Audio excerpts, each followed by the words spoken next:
சீமான் தூசு மாதிரி திமுகவுக்கு ஒரு பெரிய விஷயமே இல்லை. அது யாரு? புதுக்கோட்டையில ரகுபதி. இந்த வழக்கு பல ஆண்டுகளாக நடந்து கொண்டு இருக்கிறது. இதுக்கு பின்னாடி திமுக இருக்க வேண்டிய அவசியம்.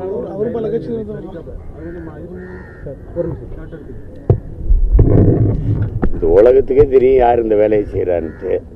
அதை ஒரு மதிப்புமிக்க சட்ட அமைச்சர் ஐயா பேசுறது வேடிக்கையா இருக்கு. விடுங்க. அவங்க உங்களுக்கு ஆதரவாக எக்ஸ் ராஜா இன்னைக்கு திருப்பத்தூர்ல பேட்டி கொடுத்திருக்காரு. ஏற்கனவே ஆதரவா இல்லை, ஒரு நியாயத்தை பேசணும்ல. நீங்க இங்க இத்தனை பிரச்சனைகள் இருக்கும்போது இது ஒன்னத்துக்கு தான் இதை எடுத்து பேசுறீங்கன்னா காரணம் நான் தாங்கிறது எல்லாருக்குமே தெரியும். அதாவது இதுல நாங்க இல்லை அப்படின்னா எப்படி?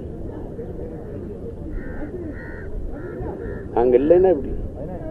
சட்டம் தன் கடமை சொன்னால் சட்டம் கையில தான் சம்மந்தம் கொடுக்கணும். கதவுல ஒட்டிட்டு போகக்கூடாது. கதவுல ஒட்டிட்டு அதோட வேலை முடிஞ்சிருச்சுல்ல. நான் கிழிக்கிறேன் அல்லது எங்கேயோ தூக்கி தூர போடுவேன். இப்போ என் கையில் கொடுத்தீங்க, அதை நீங்கள் போனவொடனே கிழிச்சு போட்டேன், கைது பண்ணுவீங்களா? அப்படி ஒன்றும் சட்டத்தில் இல்லையே. ஆள் இல்லை, யாருமே இல்லை, எல்லாம் தலைமறைவாயிட்டாங்க அப்படின்னா தான் நீ ஒட்டணும்.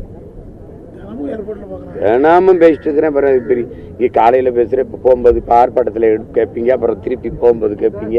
வேற மாவட்ட செயலாளர் எஸ்பியும் கலெக்டரையும் நாங்கள் கட்டுப்படுத்த அவங்க எங்களுக்கு கீழே தான் அப்படிங்கிற மாதிரி ஒரு இதில் பேசியிருக்காரு. ஆனால் டிஎம்கே இது வரைக்கும் நடவடிக்கை ஏற்கனவே டிஎம்கே சட்டம் ஒழுங்கு நிறையா இந்த மாதிரி காவல் நிலைய தலையினால இருக்குன்னு ஒரு குற்றச்சாட்டு இருக்கு. இப்போ அவரும் பேசியிருக்காரு. இது இந்த உங்க நாடாளுமன்ற உறுப்பினர்கிட்ட கேட்க வேண்டியதானே.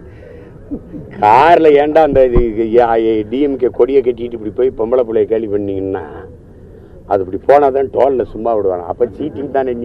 நீ கொடியை கட்டி ஏமாத்தி திடுற, அதுக்கு கண்டன் இல்லை. அதை அதனாலதான் நாங்க கட்டணும். அப்ப அந்த கொடியை கட்டிட்டு பூரா ஏமாத்திட்டு இருக்கான் இல்லையா? அவன் ரோட்ல ஏமாத்துறான், பல பேர் கொடியை கட்டி நாட்டுல ஏமாத்தி சுத்திட்டு இருக்கான். இருங்க, ஒரு மாவட்ட செயலாளர் இவ்வளவு பேசுனா அப்ப நாட்டை ஆள்றது யாரு?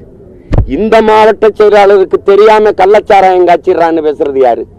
பிரச்சனைன்னு வரும்போது மாவட்ட ஆட்சியர், மாவட்ட உயர் காவல்துறை அதிகாரிகளை மட்டும் பணியிட மாற்றி நடவடிக்கை எடுக்கிறது ஏன்? இப்ப பதில் இருக்கா?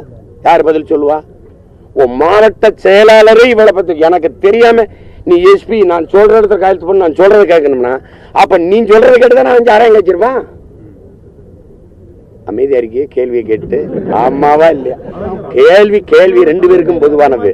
கேள்வி ரெண்டு பேருக்கும். நீங்க கேட்டிய, நான் பதில் சொன்னேன். இப்ப நான் கேட்கும்போது நீங்களும் சொல்லணும். இப்ப அது எப்படி? இதுக்கு என்ன நடவடிக்கை எடுப்பாங்க? அதெல்லாம் எங்க கட்சியில இருந்து வெளியே நடவடிக்கை எடுத்தா உங்ககிட்ட பேட்டியாவது கொடுப்பாங்க. நீங்க வெளியே இருக்குன்னா எங்க போய் பேட்டி கொடுக்குறது?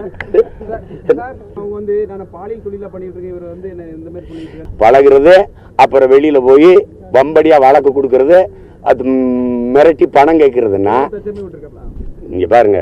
நானும் கண்ணியங்காத்து 15 வருஷம் வாய முன்னே. இனி ஒரு முடிவுக்கு வந்துருச்சுல்ல. என்னைக்கு மரியாதை கொடுத்தா? இருங்க.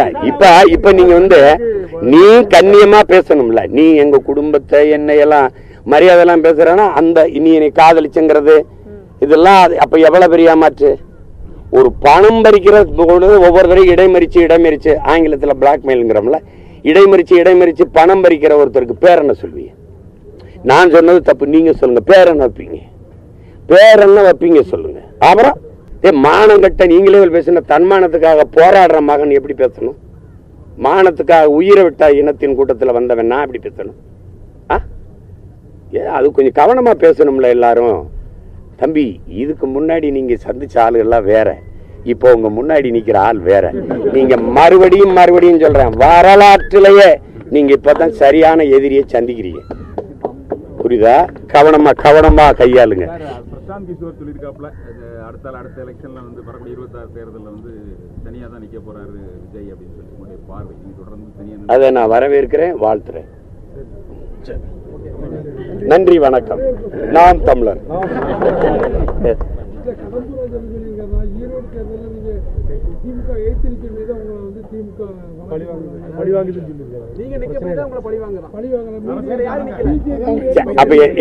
ஐயா சொல்றத நான் மதிக்கிறேன். என்னை நிக்க சொல்றாரா விலக சொல்றாரா? இல்ல அவங்க நான் நிக்கலைனாலும் போடுவாங்க.